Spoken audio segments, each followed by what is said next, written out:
And welcome. Today we're going to review Green Hell. So what is Green Hell? Green Hell is a survival style game. There is no character development, no skills. There's no level ups in your equipment or anything like that.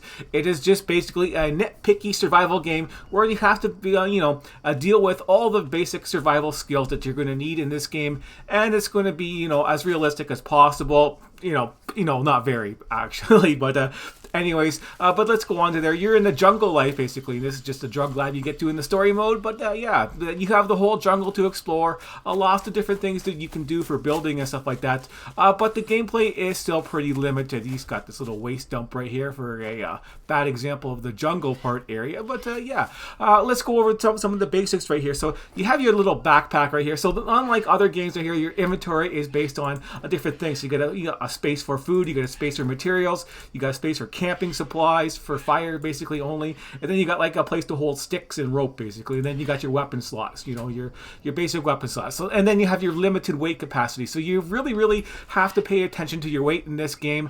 It does get so you can't run around with a whole bunch of junk type of a deal, so it is like a limited like that, so you can't do that normally. So yeah, they have that all limited and stuff like that. Your skills, it just basically goes by you have to go to your notebook here. So you got a notebook, and this has all your blueprints on there. And if you want to build bigger things, you have to do things like click on the blueprint to actually place it somewhere, and then you build it. And then as you have more skills, your skills go up on your different abilities. Oops, I didn't want to hit that sleep button. Wake up, don't sleep on the ground. Yeah, and if you sleep on the ground, you can get things like worms will burrow into your skin. Running around, you'll get leeches, and then you have to do silly things like inspect yourself in this inspector mode. And then if you have armor on, you got to take the armor on, then you got to rotate, and you got to find the leeches, and then you got to pick the leeches off type of a deal, which you got to do like all the time in this game because there's leeches everywhere. It doesn't matter where you are. You could be walking around inside the wooden area there, and you'll still get leeches. It doesn't matter. There's lots of wildlife you could try and kill. Of course, you see this bow is not really steady, and you can try and steady it and then get your shots off type of a deal. Did I kill both of them? No, I don't think I killed both of them. There you go. Make sure I kill them both. Anyways, it doesn't matter. You can just pick up your stuff back and then get all the arrows and stuff back and all that kind of neat things like that. But there is big wildlife to worry about, like big cats that will come in there, and everything will hurt you for infection wise. So you get infected if you're dirty and you eat, you're going to get like parasites, and then all these things can lead to death if you don't find a way to treat them quickly. And of course, you have to go out there and try and find these resources, which spawn a lot. So you can have to go there and pick up your little nuts and berries and all that kind of stuff, and make fires and try and deal with all that. And there's natives to deal with in this game too. So you got hostile natives you're going to have to kill and defend yourself with, and a whole map to explore here. So yeah, this is the basic story mode map. You got to do different things, like you need you need a grappling hook to unlock different areas. You have to go find it. You got to go unlock different areas. You got to do different things. The whole jungle is pretty extensive because you can't travel very far without getting into trouble. So you have to travel a day's worth and then build a little base type of a deal, and that's that. This game has a lot of functions you can get around, like your food spoiling and stuff like that. But all in all, it's basically a nice looking survival style game that has more realistic value for the survival part in the jungle. Like, if you can't run around in the jungle and expect to live very long, basically, because you're going to run into spiders or some hostile creature that's going to get you, or anything, just anything, like leeches will latch onto you, that kind of thing.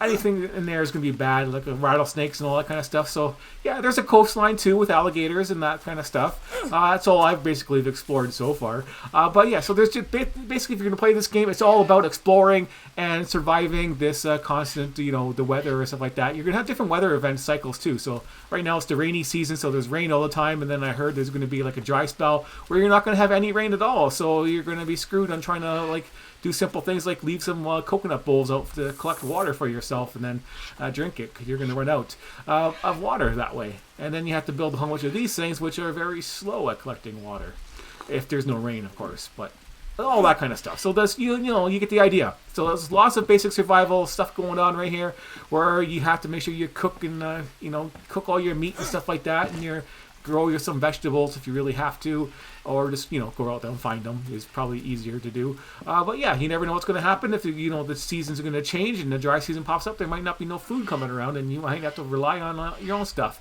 But yeah, just follow the storyline, and that's about it for this game. You can do you can do the survival mode, but I don't see there's not much progression in this game as far as skills and blueprints are concerned. You have your basic blueprints you can go through here, and you can check out, you know, your different weapons, stuff like that. But yeah, you're limited, like, you know, you go up to metal basically. So you got your bow and arrow, and then you got, you know, darts, and then you got a blade and stone pick, you know. And then you got your basic armor, and then you can forge a little bit of metal type thing, and that's it. So you don't have any other upgrades besides going up to metal for your basic tools, for your axes and stuff like that, and your knives, and your spears, and your arrows, and, you know, that's it. That's all there is to this game. There's not a lot to do, but it's gonna suck up a lot of your time, because you really have to be nitpicky about all the different things, about, you know, getting your food and all that kind of stuff. And then you're gonna have to learn all the tips and tricks and how to have your food survive long enough, because you're gonna spend all your time getting food, then it's gonna go bad. And then, you know, so it's you can't hoard a whole bunch of stuff unless you know some of the tips and tricks I'm gonna show you later on, if you're interested in actually playing this game. But overall, the dynamics of this game, where you can't actually you can't chop down these bigger trees, coconut trees right here, you can't chop them down. I don't like that kind of thing. I like it if I have an axe I can chop wood, I should be able to destroy everything. Like, this is wood, I should be able to destroy this if I want to. You know, it's a drug lab. If I want to destroy it or set it on fire, I should be allowed to do that. But, you know, it's too basic of a game to allow you to do stuff like that. So yeah, it's not going to get full marks for that. And of course, there's no actual like, if you want to go survival mode, there's nothing you can really do. You can get up to metal, you forge your metal stuff, and then that's it. You're done. You basically survived everything already, and that's the limit of your technology that you can actually do. Is, you know, get metal gear. So that limits your technology, and then you're done. It's not that hard. You can build bigger structures. It'll take forever to build them, so it might be impressive if you have a nice big triple story structure of you know, going up nice and high, and everything's everything's done and all that kind of stuff. You can make something big and cool like that if you wanted to, anywhere you want in the map, that type of a deal. And all that kind of stuff. So there's interesting stuff you can do, but overall, it's not going to be interesting progressive-wise, and you're going to be spending all your time picking leeches off of you, because, you know, that's what happens every single time you run around in the forest, almost, seems like. And of course, the wildlife, like the big tigers, respawn all the time, and a jaguar will run right through this camp on you, and stuff like that. So they'll keep respawning, and they'll come right at you, like, you know, every few days or so, if you're dicking around. And same for the natives; they'll come around and say, "Hey, you're over here." And then we're gonna send a war party at you, and they'll own you basically. Because if there's a group of them, you could get killed really fast that way. Then it's, you know, you got to start over again, that type of a deal. You know, reload. But, you know, that's what this game is like. Trying to explore this dungeon with a limited capacity. You don't have that on there. But you do have your map where you can actually show you your coordinates and stuff like that. So you got your little watch here to show your coordinates. It's nice and handy. And your food tracker for your different foods that you need to keep yourself healthy and rested. So you have to worry about health and rest all the time. So there's lots of sleeping and micromanaging on your food and all that kind of stuff. And that kind of thing. I hear a native.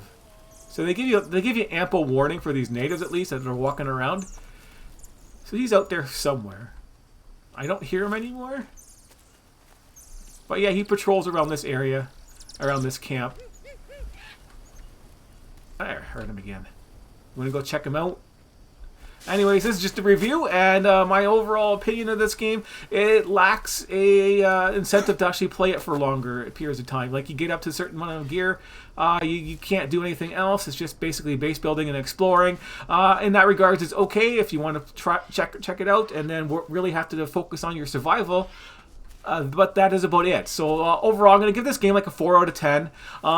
I'm going to continue playing it because it might be close to a 5 out of 10, but, you know, there isn't very much you can actually really do besides what I'm doing, like, you know, right now, and you do the storyline. So if you're going to play this game and get it, it's just basically for the storyline and a little bit extra added on there for just, you know, random survival mode type of a deal that you can do and keep on playing it, and then, you know, try and build like an awesome shelter and self-sustaining, and so make it self-sustaining. So that's the ultimate goal of survival games, is to be self-sustaining and not have to worry about everything else but in this game. So that'll take you a lot of time if you're going to do this. So this will suck up a lot of time, so it could be worth it in that regard. But overall the stuff the amount of things you can't interact with is leaves it lacking, and of course it's just a basic map and stuff like that. So yeah, that's why I'm going to give it just a 4 out of 10, and it's of course it's I got it on higher graphics right now, so it's laggy for me, but that's just for me. I don't care about that too much for that kind of thing. But that's it for the game. Thanks for watching, and if you are going to play this game and you're interested in getting started, there's a really big learning curve and a lot of little tips and tricks you might want to know to get started, and I'm just going to do that for like a simple video on getting started. You're going to start the story mode basically at the after the tutorial basically, because that doesn't really count, and then go there and to teach you how to build your first weapons and axes and bows and stuff like that, and get to the drug facility and try and get there in like the first day or something like that. So you want to get over to this drug facility right away, so you have access to some of the cooler things in this game, if you're interested in how to do that. And I got some of the other little tricks in there, and I'll go over those for the tips and as you're going through it, and maybe at the end on how to do some of the other neat little things in there that I didn't even really see in the other videos that I looked up for some of the stuff. I like looking up some of the stuff to see what's in there, and I discover some of my own that I didn't see. They're probably people know about it because they're not that too difficult to find out, because I found them out. But yeah, if you're interested in that, and just take a look at the next video that's coming up. So thanks for watching, and I'll see you later.